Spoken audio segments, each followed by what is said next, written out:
There were no countries in Africa before colonization. There was states led by respected traditional leaders. Each state had its own language is equally respected. We were Christians but worshipping God in our own African way. We were not educated but we lived a natural quality life of our choice. Polygamy was our characteristics and identity as we biblically wanted to multiply.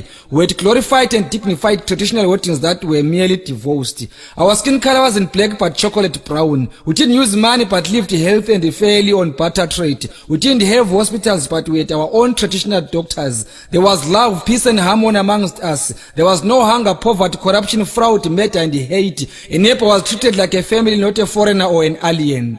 Africa was partitioned by non-Africans in the absence of African leaders. We got colonized and our resources were looted to develop non-African countries. We were pushed to arid and infertile lands infected with tsetse flies and mosquitoes. Our skin color was tanned black and linked to evil. We were called barbaric blacks, baboons, monkeys and kafirs in our homeland.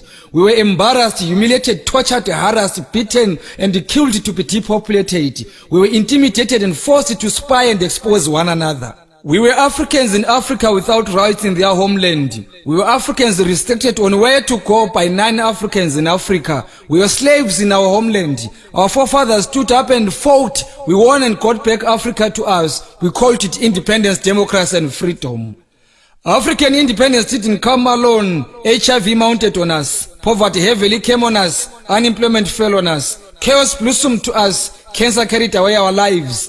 Sanctions were added to us. Now it's hunger, drought, earthquakes and cyclones. Where did we go wrong in Africa as Africans? African countries are all independent from their former colonial masters.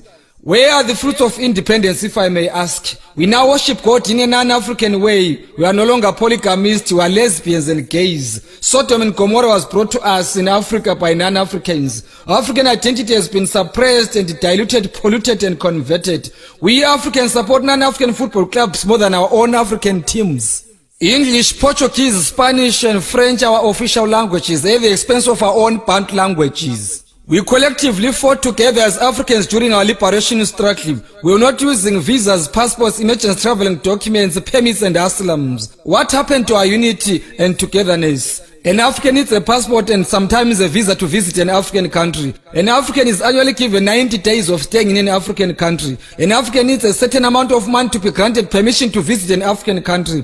An African needs a study permit to study in Africa. An African needs a residential permit or an asylum to stay in Africa. An African needs a work permit to work in Africa. African speaks non-African languages more than their own African languages. Africans are called refugees in Africa while non-Africans are called tourists. Africans are called poachers in Africa while non-Africans are called professional hunters. Products manufactured from African products are unaffordable to Africans. Is this what we call independence in Africa?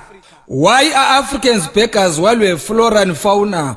Why do Africans need non-Africans to solve their own African problems? How many Africans have solved non-African problems? How many African leaders have sensitive posts like security in United Nations, and why? Is SADC and OAU helpful to Africans or is a toothless bulldog? Why do Africans hate one another? Why are Africans herbs rejected to cure Africans while non-Africans tablets cure Africans? Why are late African men called demons while their surnames are still in use? Our own traditional healers are now evil. Our own traditional leaders are politicians as puppets. Our traditional herbs are no longer important but useless. Who own businesses in Africa? Who owns land in Africa? Who are investors in Africa? Who is controlling African economy? Why are Africans still living in squatter camps in Africa? Why are Africans migrating to 9 African countries? Why are some African countries sanctioned? Who killed Gaddafi and why was he brutally killed? How far has Libyan economy improved after Gaddafi's brutal assassination? Where is African independence?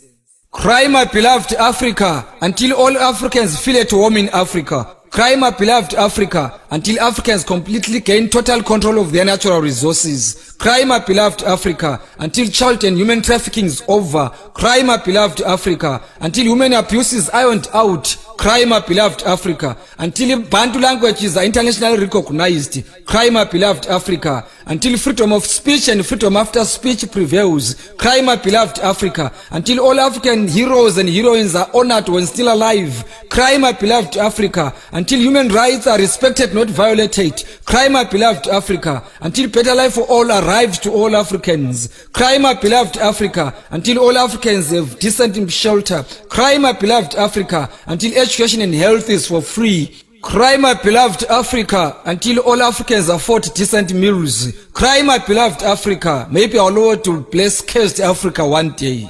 I'm not an African politician, but an African patriotic poet. I'm a patriotic African ambassador through poetry. My message to Africans remains very clear and loud. My message to Africans remains poetic, not political. I'm not against non-Africans, but I advocate for African unity and peace. I won't keep quiet until all Africans wake up, smell coffee, and get united. I am Opet Dube.